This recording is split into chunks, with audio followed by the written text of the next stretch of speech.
espacio se llena de eco. Respira, habla, escucha, mira, crea, actúa, piensa, vive eco. Bienvenidos. Muy buenas tardes, bienvenidos a su programa Vive Eco. Estamos listos para arrancar este miércoles, ya estamos a 17 de julio y con mucho gusto les damos la bienvenida. Mi nombre es Begoña Lomelí y saludo también con mucho gusto a Ale Alvarado, mi compañera, amiga también. Ale, ¿qué onda? ¿Cómo estás? Bien. Perdón, hoy la cambié. Muy bien, Bego, ya. Y ombligo de semana por ahí dicen. Pues sí, se siente bien, ¿no? Sí, a gusto, bien, el clima, todo. Mejoró. Todo bien. Muy bien, pues a disfrutarlo. Bego, antes de empezar, yo quiero invitarlos a un taller de hortalizas. Ajá. Eso siempre nos gustan. Sí, es un taller de cultivo de hortalizas que se va a impartir en Avenida Normalistas número 648. Este taller inicia este viernes, es de 9:30 de la mañana a 12 del día y son 100 pesos por día. La gente elige cuántas clases tomar, son un par de horas. Ahí en el lugar venden tierra, semillas, etcétera, todo el material para que aprendan a hacer todo esto. Y si les interesa, comuníquense al 4040-2080. Esto lo organiza Senderos Creativos. Y si alguien está interesado en darle seguimiento, ya hemos hablado acerca de los cultivos urbanos, etcétera, pues este es un buen taller de cultivo de hortalizas. Comuníquense al 4040-2080, se va a impartir en Avenida Normalistas 648, inicia este viernes 19. Pues llame ya, ¿no? Llámele. Aproveche que el verano sea así de productivo, ¿no? Sí. Muy bien, pues muchas gracias, Ale. Buena información, buena invitación. Agradecemos a todo el equipo, a Claudia Fernández, a Fortino Montaño, Enrique Posada. Gracias también a Jorge Ariel Aguilera y a Fernando Martínez que reciben esta señal para radio y televisión. Agradecemos a Elcita Álvarez y a Cari Lomelí en los teléfonos y Rodrigo que estará también ahí en las redes sociales. Ya lo sabe, estamos en Facebook, estamos en Twitter, nuestras líneas telefónicas que las recordamos con mucho gusto. Comuníquense al 3030-5326, al 3030-5328. Nuestra alada sin costo es el 01800-087-8817. Escúchenos a través de c7jalisco.com y comuníquense por Twitter. Estamos como @C7, no es cierto. Bueno, también pueden encontrar como @C7Jalisco, agréguenos, y @vive_eco. En Facebook estamos como Vive Eco. Ahí está todo y pues hoy vamos a platicar acerca de las escuelas virtuales de consumo que ofrece el Colectivo Ecologista de Jalisco. Está súper interesante, está muy amigable y de regreso de Hoy en el Planeta vamos a conocer todo lo que tiene que ver. Así que quédese con nosotros, vamos a hacer este recorrido rapidísimo. Adelante. Haz eco, vive eco. Más de 10,000 personas salieron a las calles de Tianjin, en Cantón, para protestar contra la construcción de un incinerador de basura en el municipio, pues empeoraría el aire de la ciudad, ya bastante contaminado. Los manifestantes declaraban hechos como: estoy muy molesta, el incinerador está a solo 500 metros de mi casa, tengo 2 hijos y no quiero que tengan futuros problemas de salud. Un sismo de 7.3 grados en la escala Richter tuvo epicentro el lunes en las islas Shetland del Sur, en el Océano Antártico. La Dirección del Antártico de Argentina informó que el sismo se produjo a las 11 horas local. Aunque no se han registrado daños materiales, se calcula un hipocentro a 10 kilómetros de profundidad y olas de gran magnitud sin llegar a ser un tsunami. Un bebé elefante recogido por aldeanos de la provincia de Aceh, en Indonesia, fue entregado a las autoridades. Los aldeanos estuvieron cuidando a 2 crías de elefante, Raju, de pocas semanas de edad, y Raja, de 2 años de edad, que murió repentinamente hace un mes, por lo que se propagó una campaña a través de los medios sociales para recaudar dinero y rescatar a Raju. Actualmente el pequeño elefante se encuentra en el centro de acogida de elefantes Sari Elephant Conservation Center. El sistema de monitoreo del volcán Popocatépetl ha registrado en las últimas horas 30 exhalaciones de baja intensidad, según informó el Centro Nacional de Prevención de Desastres. Las autoridades mantienen la alerta volcánica en nivel amarillo fase 3, que refleja un aumento de la actividad explosiva de escala intermedia a alta, el crecimiento y destrucción del domo de lava y persistentes fumarolas de vapor, gas y ceniza. Los satélites del proyecto GRACE detectan pequeñas variaciones en el campo gravitatorio de la Tierra como resultado de los cambios en la distribución de la masa, incluyendo el movimiento de hielo en los océanos. Cada año se pierden 300 millones de toneladas de hielo. Las capas de hielo que cubren la Antártida y Groenlandia contienen el 99.5% del hielo de los glaciares, lo que elevaría el nivel del mar mundial por algunos 63 metros sin que se derritiera por completo. Una corte chilena ratificó la paralización del proyecto acuífero Pascua Lama de Barrick Gold de $8.500 millones hasta que cumpla con las medidas de mitigación impuestas por el regulador ambiental, además de exigir una revisión de su permiso. La Corte de Apelaciones de Copiapó ordenó en abril detener las obras del yacimiento en la cordillera de los Andes entre Chile y Argentina, a pedido de una comunidad indígena de la zona que denuncia daños a glaciares y fuentes de agua. Haz eco. Vive eco. Muy bien, pues notas muy interesantes y pues siempre estar bien informados, ¿no? Acerca de ecología y medio ambiente. ¿Arrancamos ya o qué?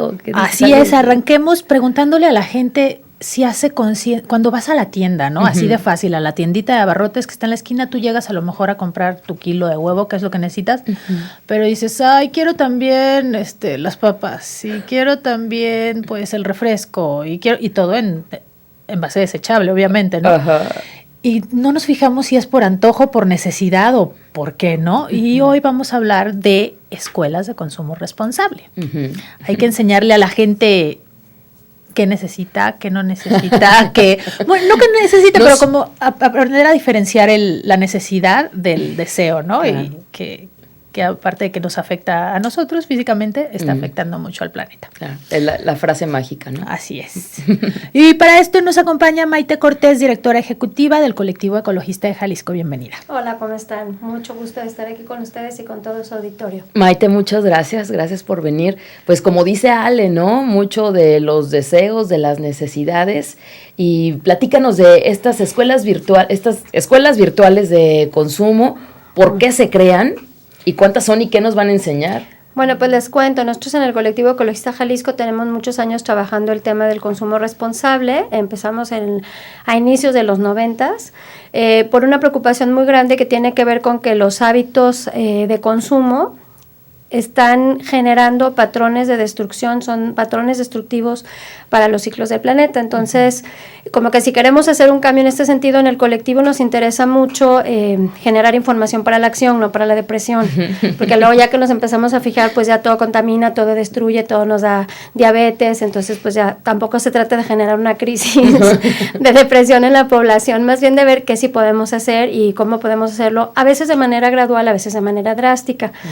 Por esta razón, generamos 6 escuelas virtuales de consumo, que son unos micrositios a los que ustedes pueden acceder si se meten a la página del colectivo, que es www.cej.org.mx.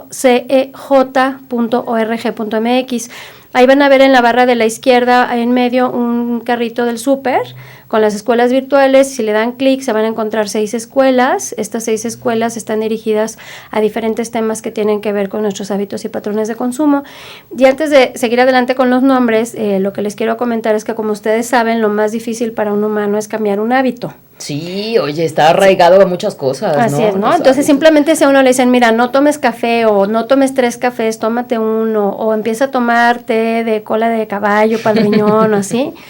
¿No les ha pasado? O sea, es bien difícil cambiar un hábito. O dormirte tarde o dormirte temprano, o mascar chicle o lo que sea, ¿no? Entonces, o ya no tomes tal refresco. Sí, lo que sea. Por ejemplo, ahorita hay una campaña buenísima, no sé si la han visto, con el tema de los refrescos, que dice que si nosotros nos tomaríamos 12 cucharadas de azúcar, y que bueno, el refresco es dulce, pero la diabetes no lo es, ¿no? Entonces, lo más interesante es que a veces los humanos sabemos que lo que estamos haciendo nos hace daño o le hace daño a otros, pues lo seguimos haciendo.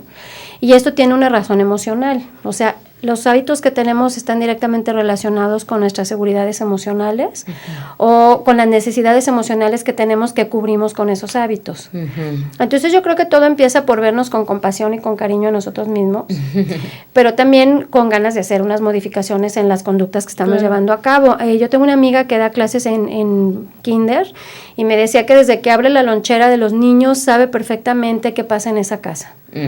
O sea, que en el momento que lo abre sabe si los papás están peleados, si el niño está abandonado, si el niño está atendido. O sea, que es muy impresionante. Sí, por la comida y por la manera también en la que están preparados los alimentos, si son puras cosas compradas, si son cosas preparadas, ¿no?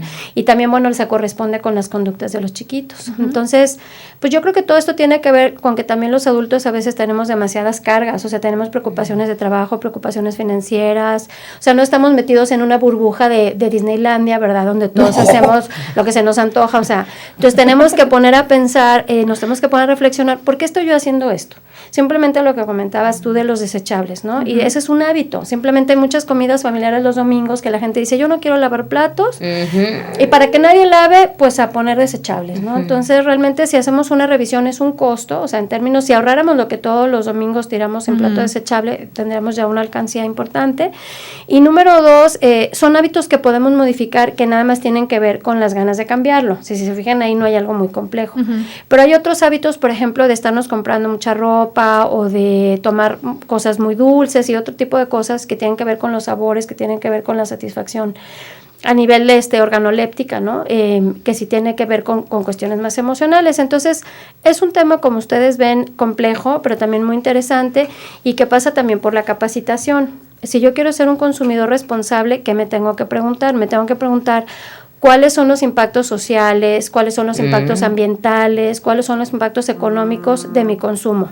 Entonces, si por ejemplo yo voy a comprar café, en vez de comprar el café de una transnacional, compro el café de una comunidad indígena de Chiapas, o compro una miel, por ejemplo, en los súpers de aquí de Guadalajara pueden comprar la miel que se llama San Cayetano, que es de una cooperativa en el bosque donde vive la mariposa monarca. Y esa cooperativa ya entró a un súper a vender sus productos. Así es. Digo, porque también con un trabajal. Fíjate, que lo logró. Pero qué logro, ¿eh? Así es. Entonces, en vez de comprarte una miel más sintética, una miel más comercial, una miel, pues, digamos, de producción industrial, te puedes comprar esta miel en particular y aunque no cuesta más barata, tiene un costo que cubre que esa comunidad pueda proteger el entorno de la mariposa monarca, el bosque de Oyamel, ¿no?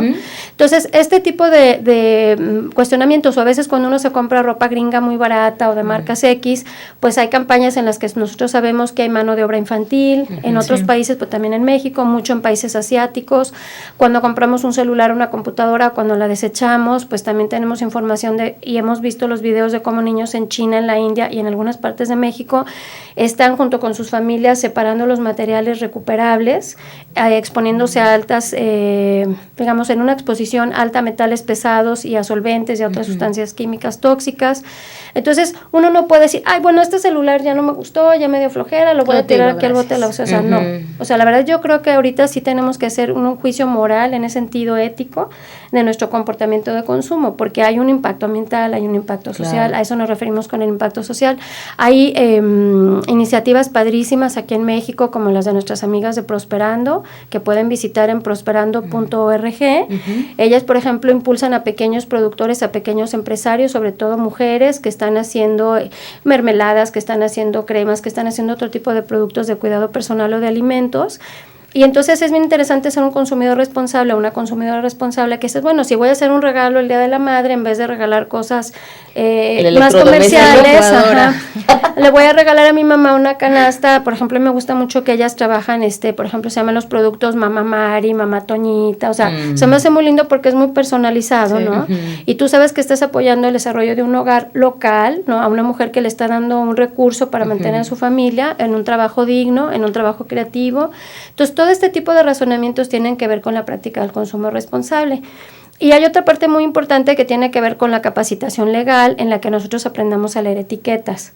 Porque a lo mejor yo sí quiero dejar de usar un shampoo tóxico, pero si lo leo, pues digo, híjole, aquí dice fenoxietanol, ¿verdad? Entonces me quedo así como, pues eso será bueno, será malo, todo lo contrario. A mí me gusta mucho comentarles de si ustedes van, por ejemplo, al súper, pueden hacer una visita temática, o sea, fijarse en los pasillos, ver las etiquetas, ver el acomodo de las mercancías, para empezar a ver como, ahorita por ejemplo que estamos viendo el bisfenol A, que viene en productos como los biberones para los bebés, que es muy preocupante porque entonces a los niñitos desde chiquitos se les alimenta sus primeras leches y fórmulas, etcétera, en un plástico que suelta bisfenol A, que tienen problemas como disrupción endocrina y otras cosas graves, ¿no? Entonces, por eso estamos viendo BPA free, o sea, este es un plástico no tóxico que no contiene bisfenol A. Y por ejemplo, en la lectura de etiquetas hay etiquetas que dicen que no contiene bisfenol, ¿no? O Así que es. no estuvo en contacto con Así bisfenol y aprender a leerlas. Exactamente, entonces nosotros tenemos que aprender a discurrir qué es una dioxina, qué es un furano, qué es el bisfenol, qué quiere decir metales pesados, y también hacer un trabajo que nosotros le llamamos de consumidores a ciudadanos, que ya pasa, por ejemplo, con las gestiones con la Secretaría de Salud, con la Profeco. Si ustedes ven, por ejemplo, hay normas de etiquetado, o sea, también es importante saber que en México sí hay normas de etiquetado, a lo mejor no son las No más se maravillosas, no son perfectas, pero sí las hay. Y yo creo que también es importante que los mexicanos reconozcamos el trabajo legítimo y de buena calidad que hacen muchas de las autoridades, porque somos muy dados a descalificar todo y a decir que aquí nadie hace nada y que todo es chafa. Sí, no, entonces tampoco no. Tiene sus revisiones que hacerle y sus mejoras, sí, pero sí hay un etiquetado, hay una normatividad. Por ejemplo, la Secretaría de Salud hace constantemente monitoreos en los establecimientos, checan las etiquetas, las temperaturas de los productos, muchas cosas, ¿no? Algo importante que deben saber las personas que nos escuchan, nosotros promovemos que no se use ningún plaguicida, pero si alguien decide comprar un plaguicida, es ilegal vender plaguicidas con registro en trámite. Entonces, si tú vas a una ferretería, a un lugar donde te venden plaguicidas y dice, raticida mengano, registro en trámite, eso es ilegal, es un delito y hay que denunciarlo, ¿no? Entonces, todo esto nos lleva a revisar que tenemos que saber más para podernos defender mejor y para exigir los derechos tanto de los consumidores como de las autoridades que vayan y apliquen pues la ley, ¿no? Yo creo que todo esto es parte de lo que es importante divulgar y por eso en el colectivo decidimos hacer las escuelas virtuales, que es el tema del que me piden que hablemos hoy. Sí, y es por eso que les preguntamos, ¿no? A las personas, desde el principio ya lo preguntaba Ale, pero ¿usted en qué se fija? Ahorita lo estamos poniendo en Face. ¿Usted en qué se fija? Cuando lee etiquetas, a lo mejor dice, no, pues es que yo no tengo las herramientas para aprender a leer etiquetas. O, por ejemplo, pues no tomo en cuenta cómo va a perjudicar o cómo va a afectar a la biodiversidad la compra de un producto que tiene muchos empaques, por ejemplo, o de dónde proviene la madera con la que fue realizado, no sé, un mueble, cierto papel, etcétera, ¿no? ¿Cuáles son estas escuelas? ¿Hacia dónde Mira, tenemos van? varias escuelas, tenemos 6 escuelas. Una escuela se llama Escuela de Biodiversidad y Consumo y se enfoca a productos básicos que consumimos los mexicanos, que son el jitomate, el café, el atún, el frijol, el maíz y otro que ahorita no recuerdo, y el camarón. Y el enfoque es ver cuando yo consumo camarón o cuando yo consumo café, cuando yo consumo tequila, cuál es el proceso de producción, qué impactos ambientales y sociales tiene y qué alternativas de consumo puedo yo ejercer para aliviar esta problemática. Voy a decir rápidamente por la brevedad del tiempo un ejemplo que es el del camarón. Actualmente hay 2 formas de que el camarón llegue a tu mesa. Ya sea que haya sido cultivado, se le llama camarón de cultivo en granjas camaronícolas, para las cuales se destruyen extensiones de manglar, se hacen grandes albercas de cemento y se meten ahí como en albercas las crías de camarón. Entonces, como son muchos camarones juntos, llegan muchas aves y quieren llegar otros animales a comérselos, entonces se ponen otros venenos y otras trampas para todos los animales. Y se les ponen antibióticos, se les ponen algicidas para que no se hagan algas, porque imagínense cientos de miles de camarones en una sola área concentrada, simplemente su excremento genera problemas, o sea, es un festival. Entonces, y eso es lo que nos comemos. Difícil, así es. Sí, es muy difícil. Yo hablo con amigos biólogos, ecólogos de doctores en ecología, pues, y me comentan realmente la gravedad de esto. México ha sido uno de los países más golpeados por el cultivo de camarón, porque nosotros teníamos grandes extensiones de manglar, que es donde se junta el agua dulce con el agua salada. Entonces, un ecosistema, además de frontera, para defendernos del cambio climático, es decir, de las tormentas, ¿no? Entonces, quitamos estas vallas naturales, ponemos albercas con camarones, que además se la pasan muy mal, y nos los comemos. Y número 2, la otra forma de pesca es la pesca de arrastre, que meten grandes cantidades, o sea, meten unas redes enormes, arrastran todo lo que hay en el fondo marino, y este tipo de pesca tiene un daño a razón de, sacas 1 kilo de camarón por 9 kilos de otras especies que no son de interés, que las sacan, se mueren y las avientan muertas al agua, ¿no? Las regresan. Acabo de estar con un amigo en Baja California que me contaba que él es de las personas que hacen las inspecciones en las lanchitas de los pescadores, que sacan los tiburones, les cortan la aleta y los avientan vivos sin aleta al mar, porque hay mercado negro chino de aleta de tiburón, porque los chinos consideran que es un acto de poder y que cura de y dinero, pues así, sopita exactamente, y hacen su sopa de aleta de tiburón, y entonces a los pescadores mexicanos, por inventar un precio, un tiburón gigante de X kilos, les pagan 50 pesos el animalote y les pagan 5,000 pesos el kilo de aleta. Entonces es una presión económica impresionante. También. Entonces es una destrucción de tiburones y de todo lo que, además del sufrimiento animal. Por supuesto. O sea, es como una tortuguita cortarle las patitas y echarla al mar, o sea, no, o sea, es algo que yo no puedo ni plantearme, terrible, pero en fin. Pero entonces por eso les digo que son consideraciones éticas que tenemos que hacer de nuestras formas de consumo. También viendo qué hacemos, porque luego vas al doctor y te dice, usted trae el colesterol alto, coma salmón y pescados menganos, ¿no? Entonces, híjole, pues, ¿qué hago? Sí, el omega X. Entonces, o le corro a cuidar el omega, o me cuido el hígado, o salvo el camarón, o sea, ya, así que ya pide esquinas, ¿sí? Es que realmente es complicado, pero al mismo tiempo, pues es el enfoque de poder, pues también ver, ¿no?, que de todo hago, ¿no? Ajá, y lo interesante es como tener la información, ¿no? Por ejemplo, esto que nos está contando de los camarones, todas las especies que mueren y regresan por sacar 1 kilo de camarón, realmente. Sí. Para que te hagas tu coctelito o tu sushi de camarón. Claro, y teniendo la información, creo que la gente se hace un poquito más consciente, porque si tú llegas y te comes el cóctel sin saber de dónde viene o todo el proceso que hubo, te lo sigues comiendo cada domingo, ¿no? Y además esa es una de las cosas que sí podemos hacer los consumidores, gestionar que en los tianguis, en los supers, en los restaurantes, te den la información de cuál es el origen del camarón, cuál es el origen del pescado. Hay que preguntar. ¿Cuál es el origen de...? Sí, porque no viene etiquetado. Tú no sabes si el camarón que te estás comiendo es de Tailandia y tiene una huella de carbono impresionante de haberlo traído desde allá. O es de ayer. O es de ayer, o es de antier, es del Pacífico, es del Atlántico, lo sacó don Chencho, doña Toña, desconoces. Entonces realmente tampoco puedes hacer unas decisiones de consumo súper informadas porque nos faltan datos. Si se fijan en supers de otros países, por ejemplo, la fruta y la verdura tiene letreros, aguacate mexicano de tal lado, melón chino de bla, ¿no? Entonces aquí también, en general, pues casi no sabemos nada de la fruta y la verdura. Todo eso tiene que ver con el consumo responsable y con esta escuela de biodiversidad y consumo. Claro. Tenemos otra escuela que se llama Para convertirnos en consumidores inteligentes, que hicimos en colaboración con la Profeco, donde aprendemos sobre los derechos del consumidor, de acuerdo a la ley mexicana, y que tiene que ver no solo con leer etiquetas, sino, por ejemplo, con saber que no puede haber garantías de un mes, por ejemplo. Ya ves que en muchos lugares compras un radio, una tele, lo que sea, te dicen, tiene un mes de garantía. Eso, por ejemplo, es ilegal. Los aparatos electrónicos tienen que tener mínimo 2. Y bueno, ya nos están diciendo que ya nos vamos. Oye, otro día vengo a hablar de las demás escuelas y les doy la página www.cej.org.mx. Métanse a las escuelas virtuales de consumo. Ahí está la página. Muy amigables. Luciana Helguera manda saludos, nos está escuchando. También el Sputnik a través de Facebook y Sentido Común también manda saludos. Y bueno, síganos en Twitter, @CEGMéxico, y también en Facebook como Colectivo Ecologista Jalisco, CEGMéxico. Muchas gracias por haber venido, Maite. Gracias por la invitación. Riquísima la información. Ale, nos vamos. Nos vamos, pero entren a la página del Colectivo Ecologista, mucha información muy interesante y nosotros estamos por aquí mañana de nuevo. Que la información es poder. Así es. Nos vamos, muchas gracias. Adiós. Gracias, Maite. Haz eco, vive eco.